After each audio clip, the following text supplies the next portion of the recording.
अस्सलामुअलैकुम respected viewers, I hope you are in good health. उम्मीद करता हूँ आप खैर ऑफिस से होंगे, जहाँ भी होंगे अपने रब के शुक्रगुजार होंगे और अपने अहले खाना समेत महफूज भी होंगे। आप देख रहे हैं क्यूरो व्लॉग्स और मैं हूँ आपका होस्ट प्रशान ब्लॉगर्स। आज जो है अपना हम डिस्कस करने जा रहे हैं। हमारा एक रोज़ का एक लेटेस्ट व्लॉग होता है और एक नई लेटेस्ट टॉपिक पर हम डिस्कशन करते हैं। डिस्ट्रैक्टेड व्यूअर्स, हम अपने इन्वायरमेंट से रिलेटेड जितने भी व्लॉग्स वगैरह पोस्टिंग करते हैं और जितने भी व्लॉग्स में हम डिस्कशंस करते हैं अपने लोगों के बारे में, अपने इन्वायरमेंट के बारे में, हम अपने इन्वायरमेंट को किस तरीके से जो है बेहतरीन बना सकते हैं। आज हम उसी तरीके से अपने इन्वायरमेंट को डिस्कस करते हुए कुछ आज बात करने जा रहे हैं और बड़ी एक इम्पॉर्टेंट बात करेंगे आपसे आज के व्लॉग के अंदर। रिस्पेक्टेड व्यूअर्स, हम अब ये सोचें कि हमारे मुल्क के अंदर जो सबसे ज़्यादा जो इस टाइम पर क्राइसिस है वो किस चीज़ का है, वो पॉवर्टी का है।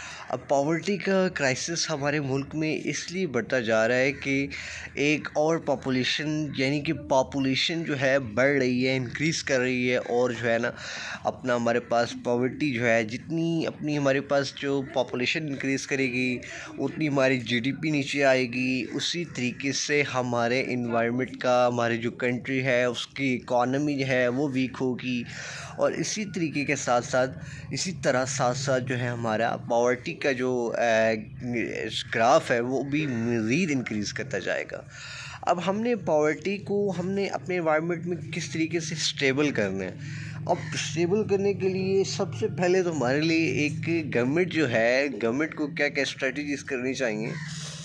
फ़र्स्ट ऑफ़ ऑल गवर्नमेंट को पॉवर्टी को जो है कि उसकी रोकथाम के लिए, उसको कम करने के लिए, बेरोज़गारी को ख़त्म करने के लिए सबसे पहले इंडस्ट्रियल ज़ोन जो हैं वो उन्होंने बनाने चाहिए। नए इंडस्ट्रियल ज़ोन बनेंगे क्योंकि अब इंडस्ट्रियल ज़ोन से क्या होगा ये भी एक सोचने की बात।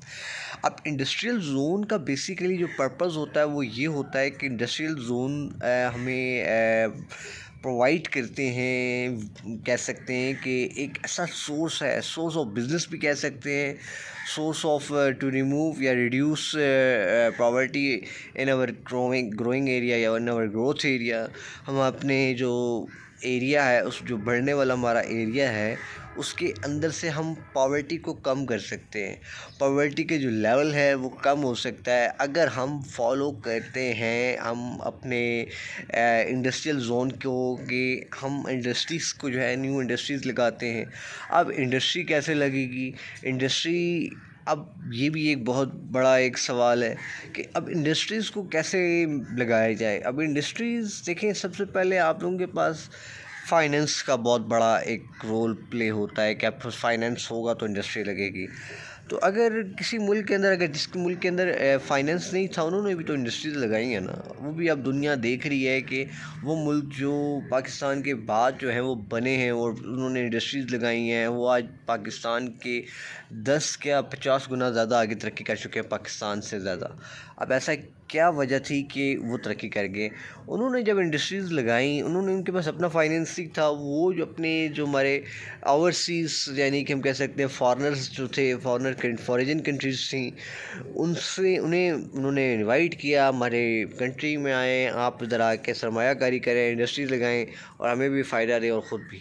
स्टार्ट उन्होंने ऐसे लिया, उन्होंने स्टार्ट इस तरीके से लिया और लोगों को बुलाया, बाहर के एम्बेसीज़ आए पाकिस्तान, पाकिस्तान की बात नहीं कर रहा, इसी तरीके से उन्होंने एम्बेसीज़ को बुलाया और एम्बेसीज़ आए पाकिस्तान के अंदर।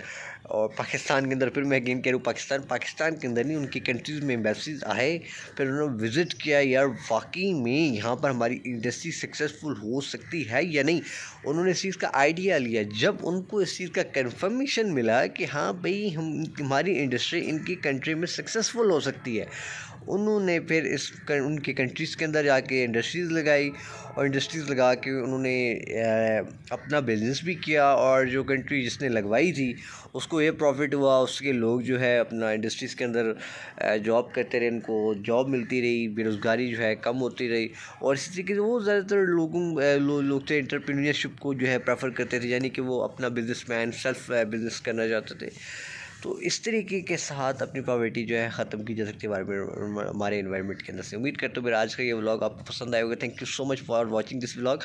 अल्लाह हाफ़िज़, we will meet in the next vlog. अपना बहुत सारा ख्याल रखिएगा।